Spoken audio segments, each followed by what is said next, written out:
பொன்னியின் செல்வன் திரைப்பட தயாரிப்புக்காக இந்தியாவின் தேசிய விருது பெற்ற அல்லி ராஜா சுபாஸ்கரன் அவர்களின் லைகா புரொடக்ஷன்ஸ் வழங்கும் சூப்பர் ஸ்டார் ரஜினிகாந்த் நடித்துள்ள வேட்டையன். புரி வச்சா யார விழணும்.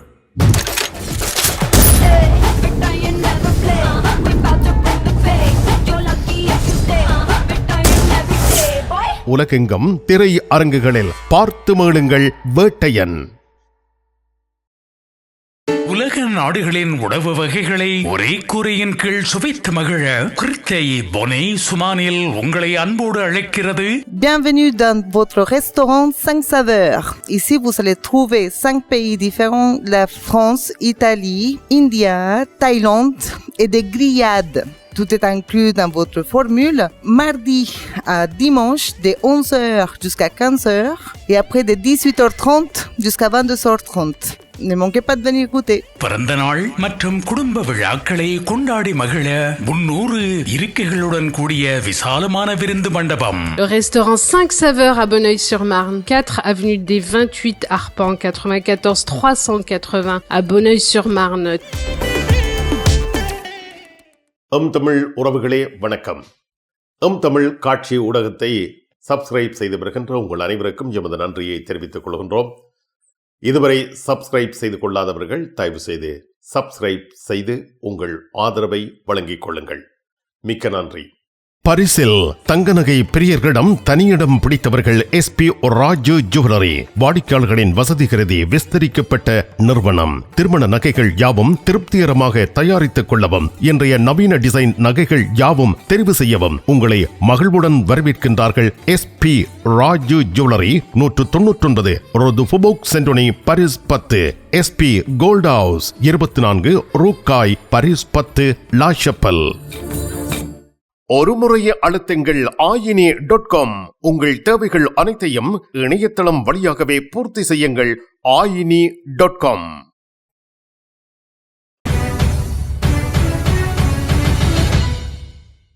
பிரான்சில் அக்டோபர் 25ஆம் தேதி வெள்ளிக்கிழமை காலை முதல் நாட்டின் பல இடங்களில் பலத்த மழை பொழிவு ஏற்பட்டுள்ளது. வா, கார்த் ஆகிய 2 மாவட்டங்களுக்கும் சீரற்ற காலநிலை காரணமாக செம்மஞ்சள் எச்சரிக்கை விடுக்கப்பட்டது. பூஸ்து ரோ மாவட்டத்திற்கு மஞ்சள் எச்சரிக்கை விடுக்கப்பட்டிருந்தது. வா மாவட்டத்தின் பிதோப நகரத்தில் கடந்த 2 மாதங்கள் பொழிய வேண்டிய மழை கடந்த வெள்ளிக்கிழமை 3 மணி நேரத்தில் பொழிந்ததாக மெட்டியோ பிரான்ஸ் காலநிலை அவதானிப்பு மையம் சுட்டிக்காட்டியிருக்கிறது. 1 மணி நேரத்தில் மாத்திரம் 190 மில்லிமீட்டர் மழை பொழிவு ஏற்பட்டதாகவும் வானிலை அவதானிப்பு மையம் மெட்டியோ பிரான்ஸ் தெரிவித்திருக்கிறது.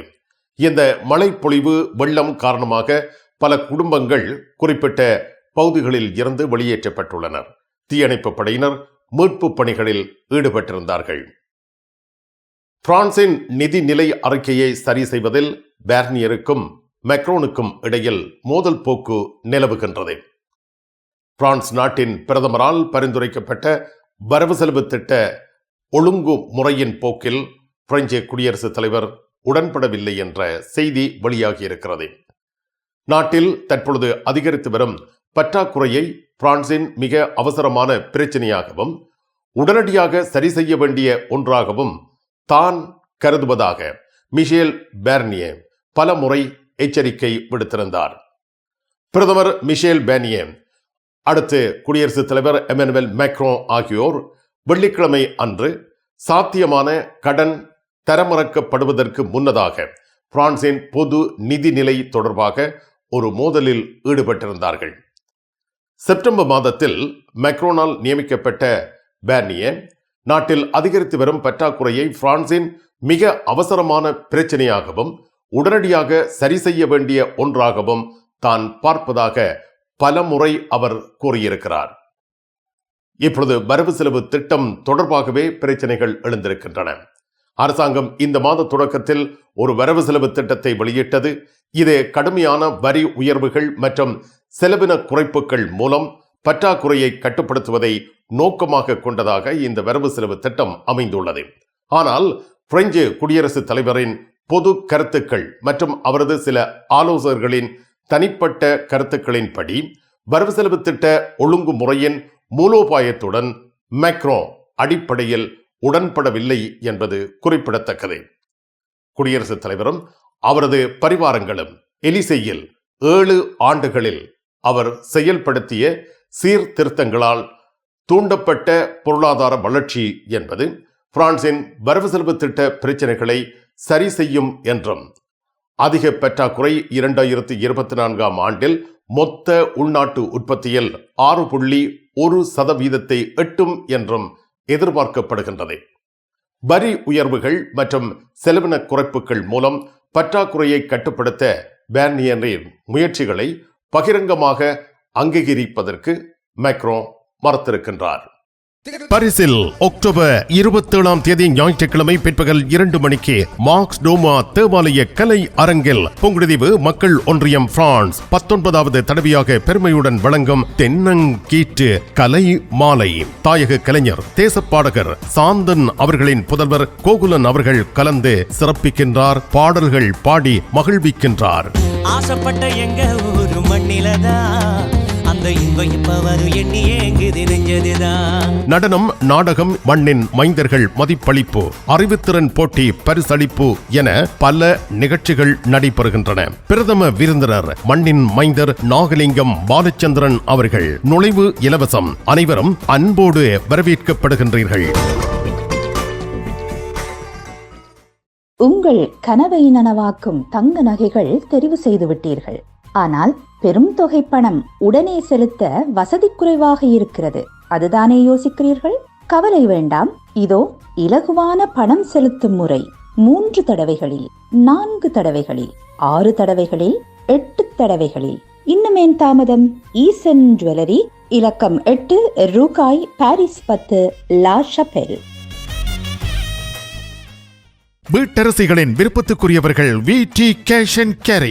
உங்கள் சமையல் கூடத்திற்கு தேவையான உணவுப் பொருட்கள், காய்கறிகள், கடல் உணவு வகைகள் அனைத்தும் தரமாக எப்பொழுதும் மலிவாக பெற்றுக்கொள்ளவும், சமையல் பாத்திரங்கள் அனைத்தும் தெரிவு செய்யவும் VT cash and carry, law Chapelle.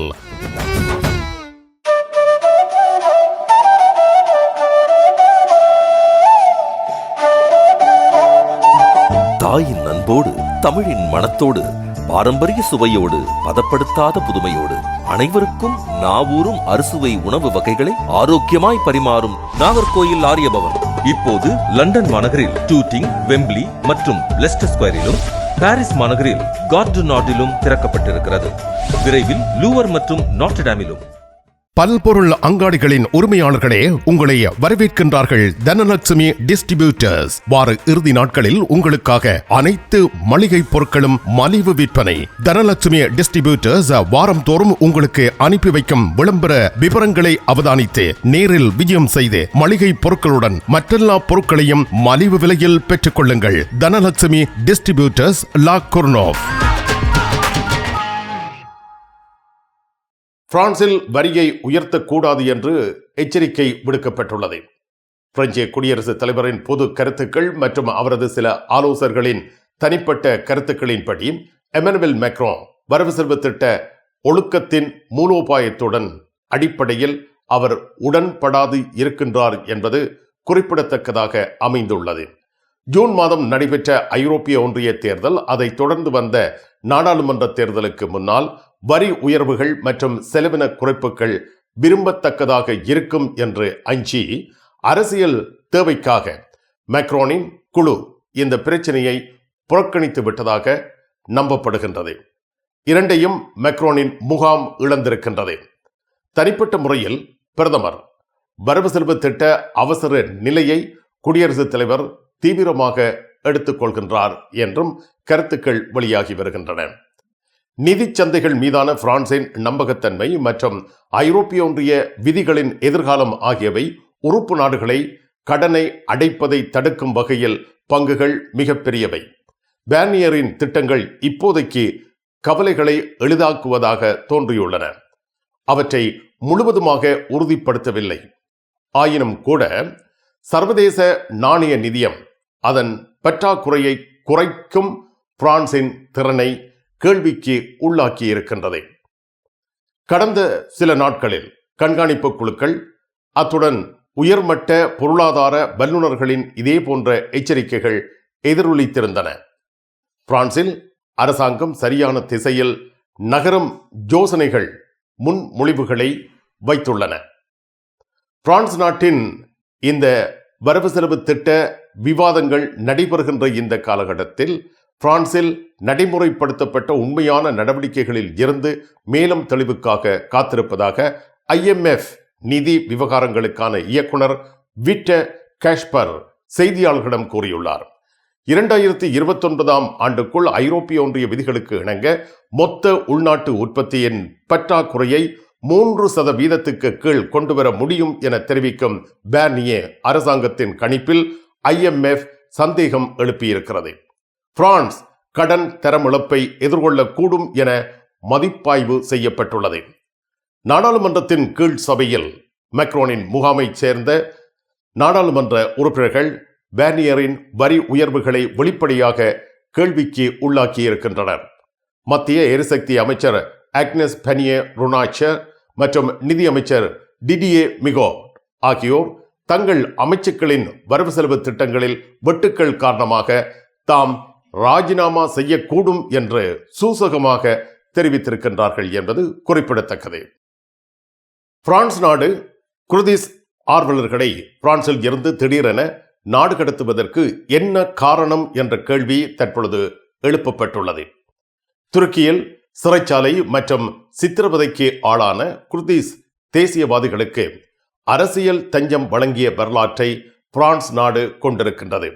அவ்வாறு இருக்கின்ற பொழுது குர்திஸ் ஆர்வலர்களின் சமீபத்திய நாடு கடத்தல்கள் பிரெஞ்சு அரசுக்கும் அதன் நீதித்துறைக்கும் இடையே வளர்ந்து வரும் பிளவை எடுத்துக்காட்டுகின்றன என்று கருத்து வெளியிடப்பட்டுள்ளது.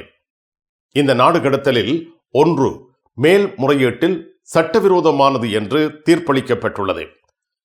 மார்ச் ஏப்ரல் மாதங்களில் பிரான்ஸ் 3 குர்திஸ் ஆர்வலர்களை பிரான்ஸ் துருக்கிக்கு நாடு கடத்தி இருந்தது.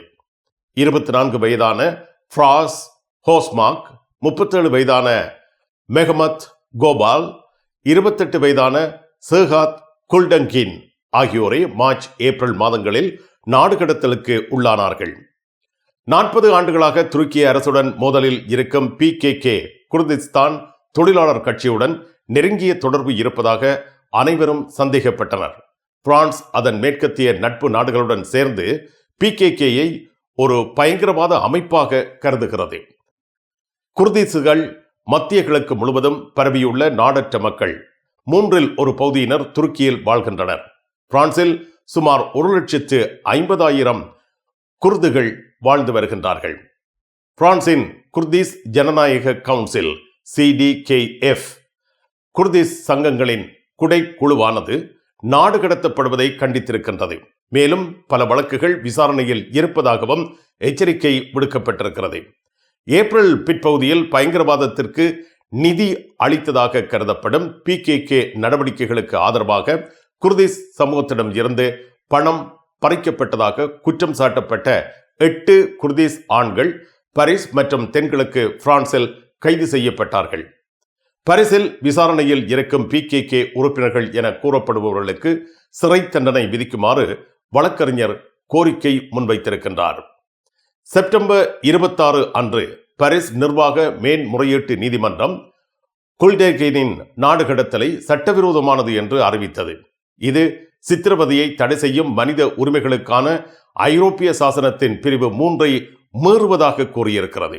அக்டோபர் 8 அன்று பாரிஸின் வடமேற்கில் உள்ள சேர்ஜி பொந்துவாஸில் இருக்கும் நீதிமன்றம் கப்லானின் வெளியேற்ற உத்தரவை நிறுத்தி வைத்திருக்கிறது. உங்கள் விமான பயணம் இலகுவாகவும் சொகுசாகவும் அமைந்திட கிங்ஸ் டிராவல்ஸ் அனைத்து நாடுகளுக்கும் சுற்றுலா பயணங்கள், விடுமுறை பயணங்களை உங்கள் குடும்பத்துடன் இனிதே அமைத்திட கிங்ஸ் டிராவல்ஸ் குறைந்த விலையில் அனைத்து பிரியாண ஒழுங்குகளையும் செய்து தருகின்றார்கள். இந்த துறையில் பல வருட கால அனுபவம் கொண்டவர்கள் கிங்ஸ் டிராவல்ஸ். பாரிஸ்ல லா ஷபலில் உங்களை வரவேற்கிறது யாழ் மலர்கள் பூக்கடை. உங்கள் வீட்டு தோட்டத்திற்கு வேண்டிய பூஞ்செடிகள், பல வகையான மரக்கறி கன்றுகள், மூலிகை செடிகள் யாவற்றையும் தேர்ந்தெடுத்துக் கொள்ள யாழ் மலர்கள். மல்லிகை பூக்கள், கல்யாண மாலைகள் எப்பொழுதும் பெற்றுக்கொள்ள வருகை தாருங்கள் யாழ் மலர்கள் பூக்கடை. இலக்கம் 66 ரூ லூயி பிளாங், பாரிஸ் 10, லா ஷபல். நிழல் படங்கள் நினைத்தபடி எடுத்திட ஜேபி போட்டோ பாலா. உங்கள் மங்கள வைபவங்கள் அனைத்தையும் அழகாக நிழல் படங்கள் பிடித்து அதனை ஆல்பமாக தயாரித்து குறைந்த கட்டணத்தில் வழங்குகின்றார்கள். JP photo Bala 87 Rue Clignancourt, Paris 18, metro Marcadet Poissonniers அல்லது ஜூல்ஸ் யாஃப்ரான். கண் பார்வை குறைபாடு ஏற்பட்டு விட்டதா? வைத்தியரை நாடிவிட்டீர்களா? இனிமேல் தான் நீங்கள் உங்கள் கண்களில் கவனம் செலுத்த வேண்டும். தரமான மூக்கு கண்ணாடிகளை அணிந்து உங்கள் பார்வையை வளப்படுத்திக் கொள்ளுங்கள். தமிழில் உரையாடல் ஓத்ருவியூ. மேக்ரோ ஸ்கோல்ஸ் ஜோர்ஜியாவுக்காக இணைந்து குரல் கொடுத்திருக்கிறார்கள். ஜோர்ஜியா வெளிநாட்டு செல்வாக்கு சட்டத்தில் ஆழ்ந்த கவலை தற்பொழுது தெரிவிக்கப்பட்டிருக்கிறது. ஞாயிற்றுக்கிழமை அன்று பிரான்ஸ் மற்றும் ஜெர்மனியின் தலைவர்கள் ஜோர்ஜியாவில் ஐரோப்பிய விளிம்புகளுக்கு எதிரான சர்ச்சைக்குரிய வெளிநாட்டு செல்வாக்கு சட்டத்திற்கு நாடாளுமன்ற ஒப்புதல் அளித்துள்ள நிலைமை குறித்து ஆழ்ந்த கவலையை தெரிவித்திருக்கின்றார்கள். இவர்கள் இருவரும் சேர்ந்தே இந்த அறிக்கையை வெளியிட்டுள்ளனர். ஜோர்ஜிய அரசாங்கத்தின் முடிவை தாங்கள் கவனத்தில் கொள்வதாகவும் அந்த அறிக்கையில் அவர்கள் தெரிவித்துள்ளனர். ஆளும் ஜோர்ஜிய ட்ரீம் கட்சியின் சட்டம் இயற்றுபவர்கள், அதாவது நாடாளுமன்ற உறுப்பினர்கள், இந்த வாரம் சட்டத்தின் மூலம் வாக்களித்தனர். முன்னாள் சோவியத் குடியரசு மேற்கத்திய சார்பு போக்கில் இருந்து ரஷ்யா நோக்கி நகர்கின்றது என்ற கவலை எழுந்திருக்கின்றது. எதிர்ப்பாளர்களை மீறி இந்த வாரம் அவர்கள் வாக்களித்தார்கள். இந்த நடவடிக்கை கருங்கடல் தேசத்தின் சமீபத்திய வரலாற்றின் முன்னோடி இல்லாத வகையில் எதிர்ப்பு அலைகளை தூண்டியிருக்கின்றது. ஜோர்ஜியாவின் ஜனாதிபதி சலோமி ஜூராபிஸ்விலி சனிக்கிழமை அன்று தொலைக்காட்சி அறிக்கையொன்றில் இன்று தான் சட்டத்தின் மீது வீட்டோவை அமைத்திருப்பதாக கூறியிருக்கிறார். எனினும் வீட்டோவை மீறுவதற்கு ஜோர்ஜியா கனவு கட்சிக்கு நாடாளுமன்றத்தில் போதுமான நாடாளுமன்ற உறுப்பினர்கள் உள்ளனர் என்றும் தெரிவிக்கப்பட்டிருக்கிறது. மேக்ரோனுக்கு இது தொடர்பான விடயங்களை ஆராய்வதற்காக அழைப்பு விடுக்கப்பட்டுள்ளது. குடியரசுத் தலைவர் எமனுவேல் மேக்ரோனை ஜோர்ஜியாவுக்கு ஆதரவளிக்க வருமாறும் கேட்டிருக்கின்றார்கள். பிரான்சின் லா ட்ரிபியூன் டிமோஷ் பத்திரிகையில் பிரசுரிக்கப்பட்ட ஒரு நேர்காணலில் சுரபிஸ்விலி, ஒரு முன்னாள் பிரெஞ்சு ராஜதந்திரி, இந்த விடயங்கள் தொடர்பாக பேசுவதற்கான அழைப்பை விடுத்துள்ளார். வெளிநாட்டு முகவர் மசோதா தொடர்பாக பிரான்சுக்கான ஜோர்ஜிய தூதர் ராஜினாமா செய்துள்ளார். பிரான்சில் வங்கி முகாமியாளராக பணிபுரிந்து வந்த கமல் என்ற நபருக்கு பிரான்ஸ் நீதிமன்றம் 6 ஆண்டுகள் சிறை தண்டனை விதித்திருக்கின்றது. பாரிஸ் சோம்பெலிசே பகுதியில் உள்ள வங்கி ஒன்றில் கடந்த 2019ஆம் ஆண்டு 75,000 யூரோ கொள்ளை சம்பவம் ஒன்று நிகழ்ந்திருக்கிறது. அந்த வங்கியில் இருந்த 65 பாதுகாப்பு பெட்டகங்கள் உடைக்கப்பட்டு அதில் இருந்த பணம் கொள்ளையிடப்பட்டது. கொள்ளையர்கள் வங்கியில் இருந்து தப்பிச் சென்றிருந்தனர். தொடர்ச்சியான விசாரணைகள் மூலம் கொள்ளையர்கள் இனம் காணப்பட்டார்கள். 2021ஆம் ஆண்டு வங்கி கொள்ளையர்கள் கைது செய்யப்பட்டனர். இவ்வாறு கைது செய்யப்பட்டவர்கள் அலெக்சாந்திர் ஆ மற்றும் இஷாம் ஆகிய இருவரும் என அடையாளப்படுத்தப்பட்டிருக்கிறது. விசாரணைகள் மேற்கொள்ளப்பட்டன. இந்த விசாரணையின் பொழுது குறிப்பிட்ட வங்கி கொள்ளைக்கு வங்கியின் முகாமையாளரான ஜே கமல் என்பவர் மூளையாக செயல்பட்டமை கண்டுபிடிக்கப்பட்டது. ஜே கமலுக்கு 6 வருட சிறையும் 1 லட்சம் யூரோ குற்றப்பணமும் தண்டனையாக விதிக்கப்பட்டிருக்கிறது. மேலும் கொள்ளையர்கள் இருவருக்கும் 6 வருட சிறையும் 50,000 யூரோ குற்றப்பணமும் விதிக்கப்பட்டுள்ளது.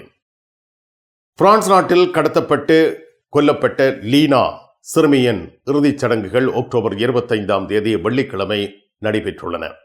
லீனா வசித்து வந்த பிளா, அதாவது பாரான் நகரில் உள்ள சென் ஆர்னோல்ட் தேவாலயத்தில் அவரது இறுதிச் சடங்கு நிகழ்வுகள் வெள்ளிக்கிழமை பிற்பகல் 2 மணிக்கு நடைபெற்றன. 2023ஆம் ஆண்டு செப்டம்பர் மாதம் லீனா காணாமல் போயிருந்த நிலையில் 1 வருடமும் 2 மாதங்கள் கழிந்த பின்னர் 2024 அக்டோபர் 15ஆம் தேதி அவரது சடலம் கண்டுபிடிக்கப்பட்டது.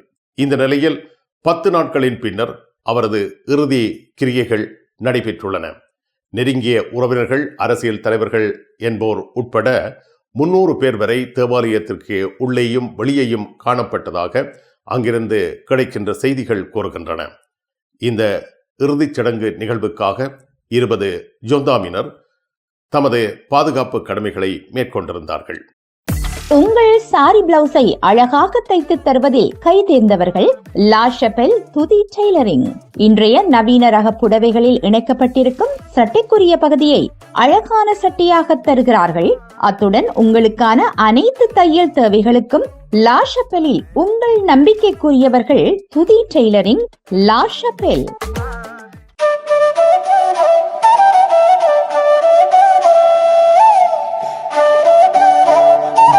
தாயின் அன்போடு, தமிழின் மணத்தோடு, பாரம்பரிய சுவையோடு, பதப்படுத்தாத புதுமையோடு, அனைவருக்கும் நாவூரும் அறுசுவை உணவு வகைகளை ஆரோக்கியமாய் பரிமாறும் நாகர்கோயில் ஆரியபவன் இப்போது லண்டன் மாநகரில் டூட்டிங், வெம்பிளி மற்றும் லெஸ்டர் ஸ்கொயரிலும், பாரிஸ் மாநகரில் கார்டு நாட்டிலும் திறக்கப்பட்டிருக்கிறது. விரைவில் லூவர் மற்றும் நாட்டர்டாமிலும்